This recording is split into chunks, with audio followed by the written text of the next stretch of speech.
ya tentu saja yang mengikat kita adalah Samudra Pasifik. Kita ini kan sebetulnya juga bagian dari Pasifik. Cuma kita ini kan seringkali terlalu melihatnya ke Asia. Ada Vanuatu, Marshall Island, Kiribati, Nauru, Tonga. Banyak ya ternyata. Banyak. Kita harus ada engagement dengan negara-negara Pasifik ini sesuai juga dengan kepentingan nasional kita. Keberadaan dari IPPP ini menunjukkan bahwa kita nih reaching out, kita menjemput bola. Permasalahan di Indonesia sendiri adalah adanya pencemaran laut. Iya. Masih ada permasalahan eksploitasi laut. Mendorong kerjasama yang bisa meningkatkan konektivitas. Harapannya kita ini bisa menjadi satu forum parlemen yang permanen. Sudut Dengar Parlemen.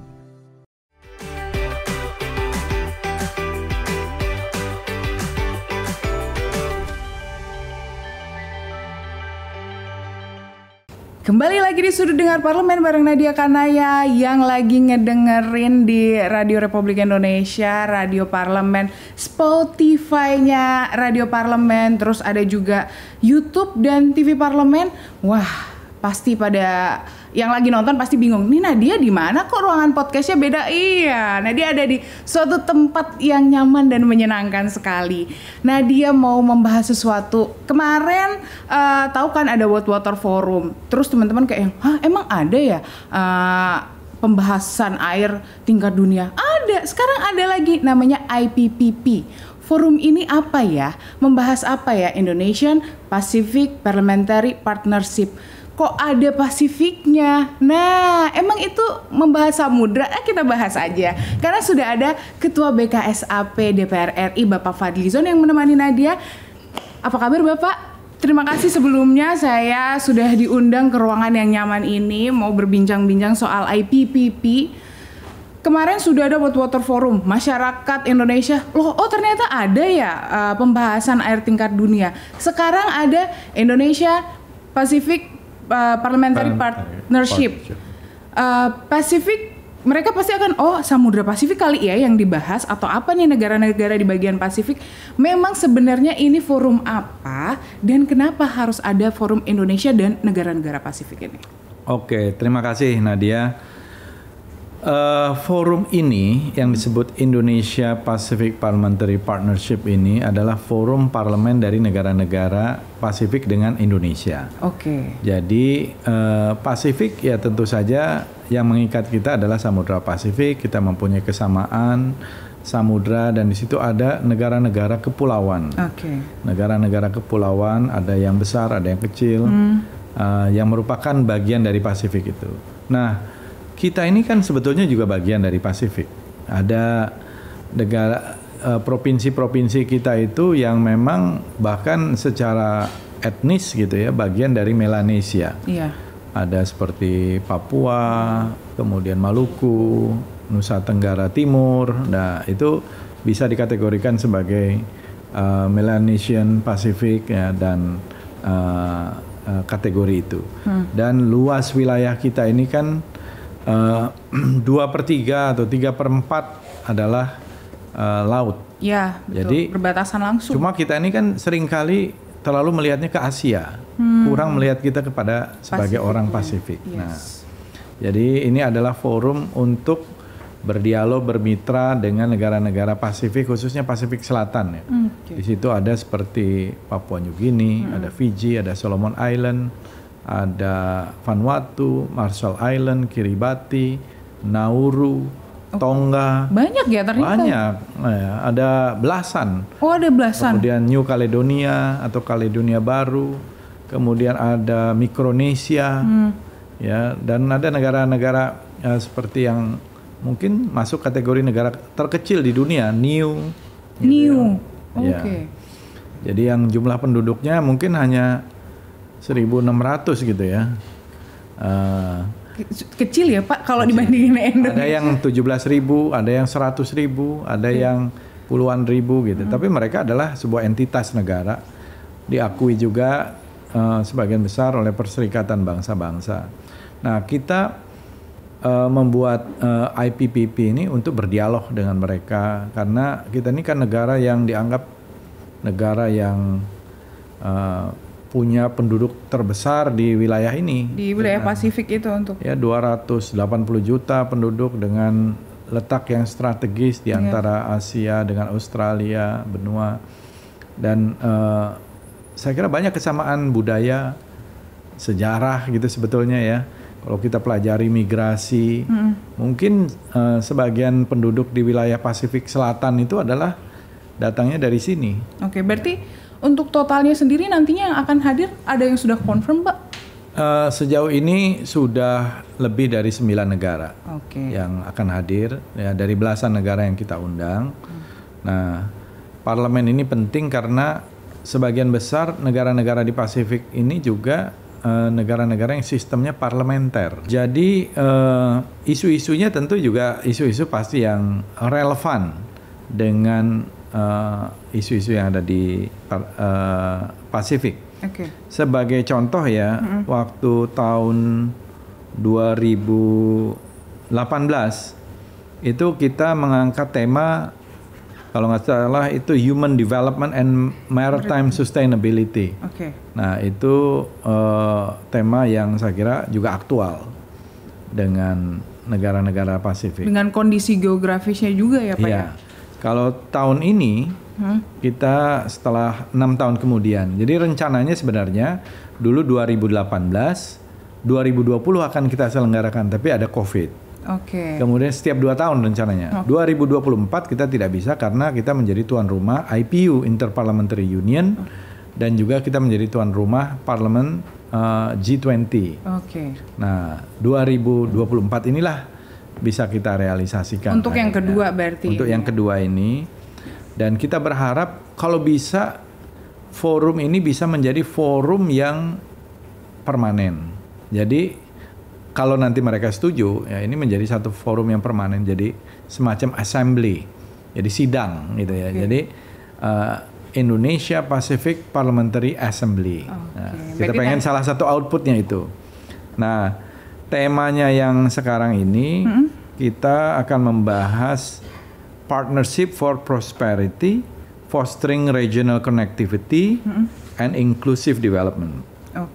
Jadi tentang bagaimana kemitraan untuk mewujudkan kesejahteraan dan kemudian ada konektivitas di regional dan juga satu pembangunan yang inklusif gitu ya. Karena saya kira kita sama-sama tahu pentingnya laut dan maritim ya, dan juga kerjasama ini sangat tergantung juga kepada konektivitas baik laut, mungkin udara dan lain-lain. Jadi saya kira cukup banyak potensi yang bisa dieksplorasi.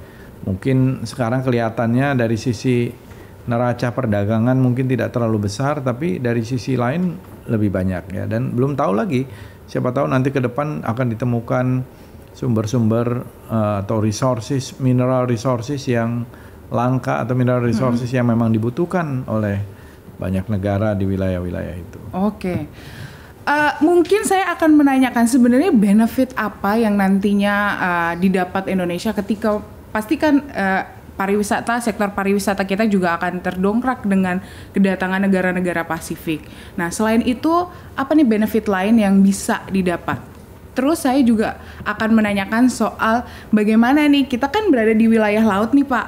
Tantangan-tantangan yang sama sebenarnya dimiliki setiap negara-negara di Pasifik. Tapi jangan dijawab dulu ya Bapak ya, karena kita harus break dulu. Jadi jangan kemana-mana, tetap di Sudut Dengar Parlemen.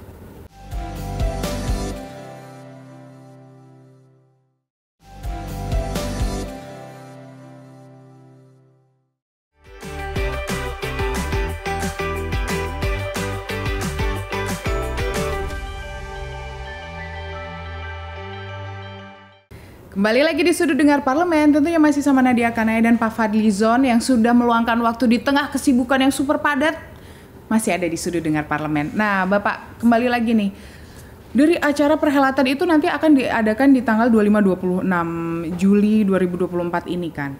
Sebenarnya benefit apa sih yang kita dapatkan nih dengan menghadirkan negara-negara Pasifik ke Jakarta, ke Indonesia, Nat? Iya, pertama ini bagian dari diplomasi parlemen.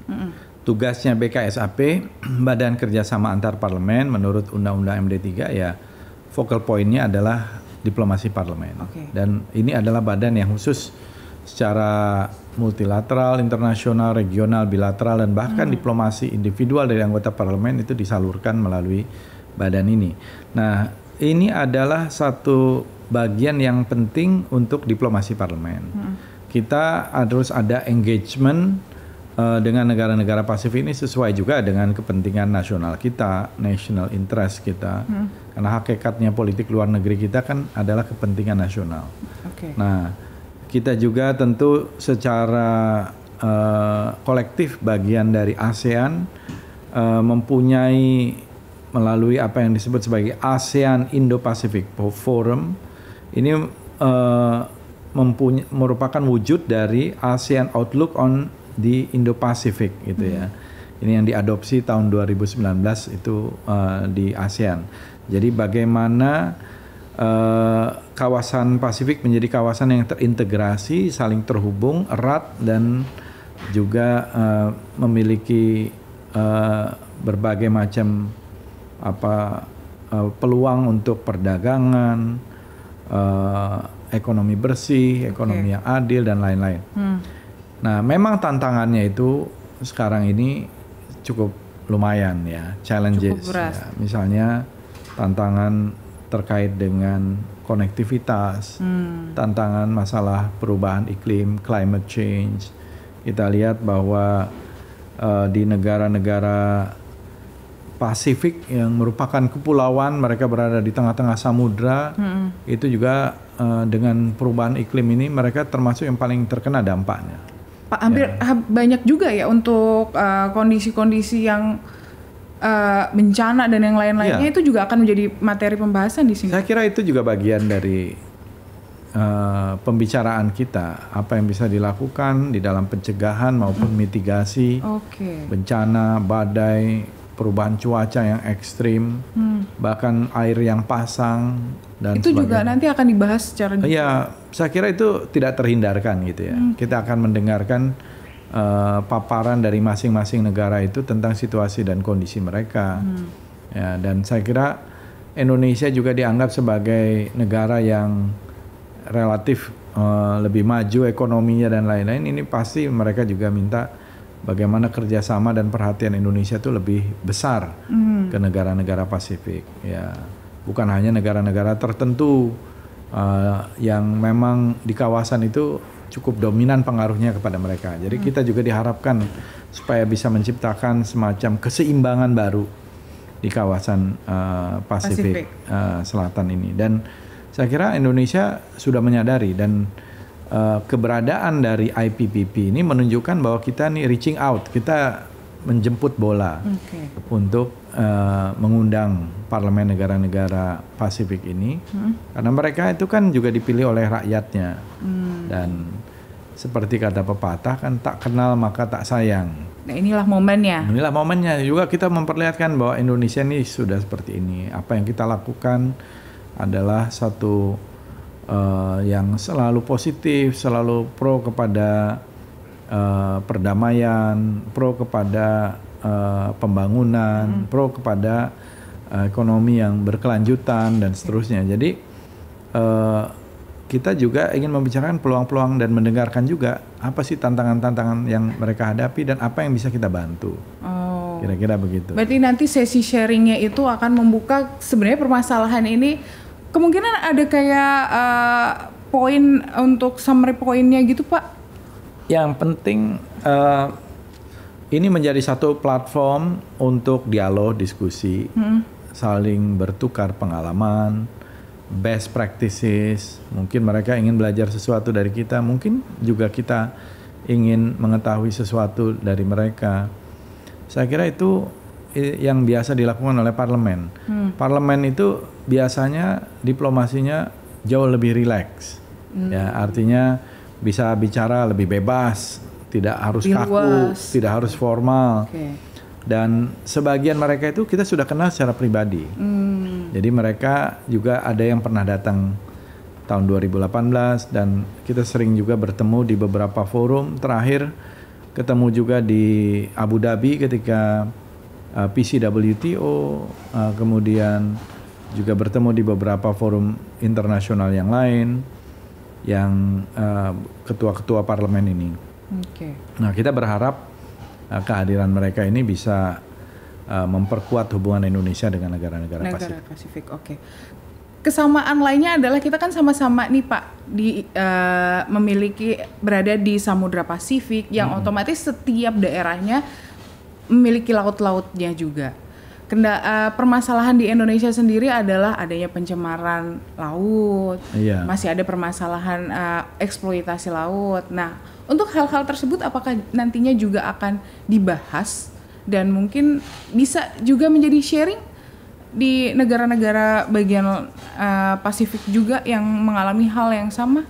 Ya, kalau kita lihat, kita memang utamanya akan fokus kepada persoalan-persoalan yang terkait dengan kesejahteraan. Ya, ini. Jadi kalau tadi isu-isu yang menyangkut masalah-masalah lingkungan, ya. Tapi itu juga pasti akan dibicarakan. Tapi masalah-masalah kesejahteraan ini, misalnya ada 3 isu utama nanti akan kita bagi di dalam dialog partnership kita ini. Yang pertama adalah kemitraan untuk kesejahteraan, konektivitas regional dan pembangunan inklusif. Jadi itu tema pertama itu, partnership for prosperity, fostering regional connectivity and inclusive development. Jadi akan dibahas bagaimana peran parlemen mendorong kerjasama yang bisa meningkatkan konektivitas regional ini. Jadi misalnya dalam beberapa aturan bagaimana nih supaya ada airline yang bisa lebih mudah atau berarti mobilitas itu yang fisiknya negara. Ya. Belum lagi yang nanti terkait dengan yang lain-lain.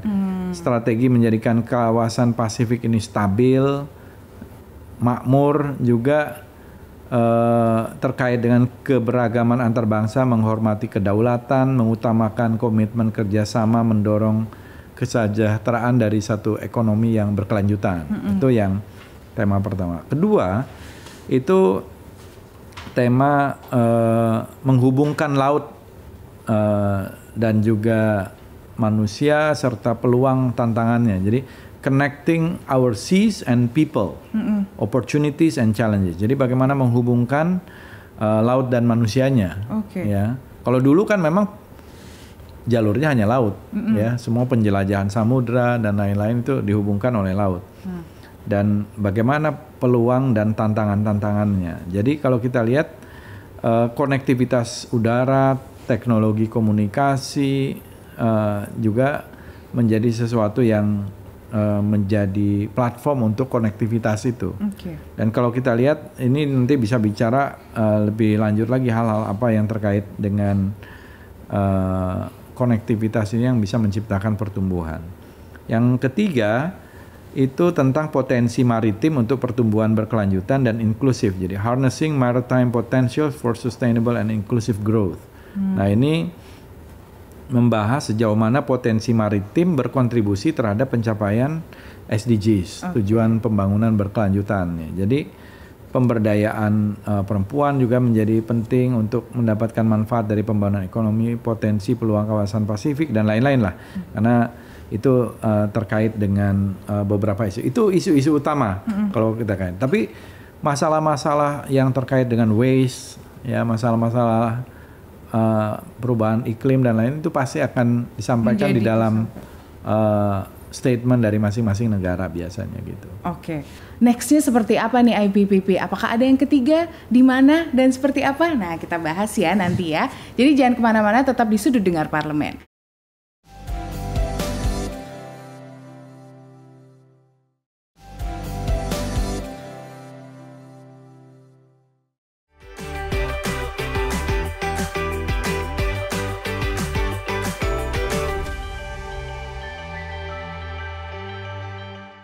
Kembali lagi di Sudut Dengar Parlemen, segmen terakhir bareng sama Pak Fadlizon. Nah, mau membahas kelanjutannya. Sudah ada yang pertama sempat terjeda oleh COVID-19, kemudian ada lagi di 2024 ini untuk yang kedua. Tadi Bapak menyampaikan pengennya sih ini berkelanjutan. Nah, sejauh mana komitmen nanti yang akan dijalani untuk memang ini berencana untuk berkelanjutan? Artinya ada yang ketiga dan seterusnya. Seperti saya katakan tadi, harapannya kita ini bisa menjadi satu forum parlemen yang permanen. Jadi kita punya beberapa forum yang permanen kan, seperti IPU iya. di tingkat dunia, di tingkat Asia Tenggara seperti AIPA ada pertemuan setiap tahun. Nah ini mungkin setiap 2 tahunan, karena kita juga langsung bertetangga dengan negara-negara Pasifik ini. Dengan begitu kita bisa berinteraksi dengan mereka. Nah kalau mereka sudah mengenal Indonesia, pasti mereka juga akan bisa memberikan apresiasi terhadap apa yang kita lakukan. Nah, kita harapkan dari sini akan lahir semacam chair statement atau joint communique atau deklarasi atau semacam itu, ya. Tetapi lebih jauh dari itu, diplomasi parlemen ini sangatlah lentur, fleksibel, dan menurut saya efektif gitu ya, karena tadi mereka ini lebih banyak juga negara-negara yang hadir ini sistemnya adalah sistem parlementer. Dari hasil IPPP pertama dulu itu kita juga sudah melihat hasilnya, bahwa mereka mempunyai satu pengertian, pemahaman tentang Indonesia dan posisi Indonesia di kawasan, di Pasifik, di Asia, di dunia gitu ya, dan apa yang kita lakukan. Jadi dengan IPPP kedua ini kita harapkan ya lebih positif lagi engagement dengan mereka, dan mungkin bisa kita juga memberikan dukungan, bantuan yang lebih konkret juga kepada mereka, yang saya kira mereka memang sangat butuhkan, karena mereka kan terisolasi di banyak pulau-pulau, dan juga tadi masalah-masalah challenges-nya terkait dengan perubahan iklim dan lain-lain, konektivitasnya yang kurang. Ya. Nah, jadi ini luar biasa tantangan-tantangan yang dihadapi. Jadi kita juga mungkin bisa membantu mereka. Untuk dari yang IPP yang pertama menuju yang kedua ini, apakah udah ada implementasi dari pembahasan itu atau solusi-solusi yang mungkin ada permasalahan di IPP yang pertama yang dibahas, kemudian ada solusi di sharing di waktu sharingnya itu, Pak? Kita kan tahu ya, parlemen itu mempunyai tugas-tugas yang terkait dengan membuat undang-undang, pengawasan terhadap eksekutif, budgeting, dan parliamentary diplomacy. Nah, ya tentu dari sisi parlemen seperti itu. Nah, eksekusi itu ada di eksekutif. Ya, jadi tetapi karena mereka sistemnya parlementer, tentu mereka juga bertindak sebagai eksekutif. Kalau mereka misalnya ada yang kemudian dari parlemen duduk menjadi menteri, ada yang menjadi perdana menteri dari Pasifik ini. Nah itu ya mereka mempunyai satu pemahaman yang kira-kira positif lah terhadap Indonesia dan peran Indonesia. Saya kira Indonesia ke depan dengan politik luar negeri kita yang bebas aktif, politik kita yang pro kepada perdamaian dan juga pembangunan, saya kira akan menjadi manfaat bagi negara-negara yang berada di kawasan. Dan ini juga saya kira sudah terus berjalan sejauh ini, tinggal bagaimana kita meningkatkan, kita dorong dari semua pihak. Jadi kita juga mendukung Kementerian Luar Negeri, ini bagian dari diplomasi parlemen untuk mendukung diplomasi negara kita. Oke. Terakhir Pak, 25-26 Juli. Harapan terbesarnya dengan hadirnya negara-negara Pasifik ini, dan harapan untuk perhelatannya berjalan lancar seperti apa, Pak? Ya, kita berharap pada acara yang akan diselenggarakan, sebenarnya di awal sudah mulai ada 24, 25, 26. Kemudian besoknya seharian full meeting, dan juga ada semacam field trip ke Bogor ya, untuk melihat diskusi terkait dengan pertanian dan lain-lain. Nah, jadi kita berharap dalam waktu kurang lebih 2-3 hari ini bisa ada interaksi antar anggota DPR kita dengan anggota parlemen dari negara-negara Pasifik. Selain masalah substansi yang kita bicarakan itu. Kemudian juga mereka bisa secara garis besar melihat Indonesia, kemajuan yang ada di kita, dan mereka bisa belajar dari kita. Kita mungkin bisa memberikan capacity building nanti kepada mereka baik dari sisi parlemen maupun dari sisi non parlemen, misalnya isu-isu atau bidang-bidang tertentu atau sektor-sektor tertentu. Jadi kita berharap itulah yang terbaik sebagai follow up. Mudah-mudahan banyak partisipasi dari mereka juga. Ya sekarang udah 9 negara sampai hari ini. Mudah-mudahan ke depan bisa lebih maksimal kita mengundang semua negara-negara di Pasifik yang jumlahnya belasan memang. Tapi di mereka sendiri kan ada dinamika sekarang nih, ada yang sedang sangat dinamis parlemennya dengan pemerintahannya gitu ya. Ya mudah-mudahan kita bisa hadirkan semaksimal mungkin. Terima kasih Pak Fadlizon. Semoga nantinya di IPP yang ketiga dari belasan itu bisa hadir semua dan memberikan banyak kontribusi baik untuk Indonesia, dan Indonesia pun juga bisa memberikan kontribusi yang terbaik untuk negara-negara di Pasifik ya Pak, untuk saling kerjasama gitu ya kan. Akhir kata nih Nadia Kanaya, Pak Fadlizon undur diri ya. Nanti jangan lupa 25, 26 ada IPP yang bisa teman-teman pendengar semua pemirsa saksikan langsung dari TV Parlemen tentunya ya. Terima kasih buat semuanya. Jangan lupa terus saksikan Sudut Dengar Parlemen episode selanjutnya. Bye.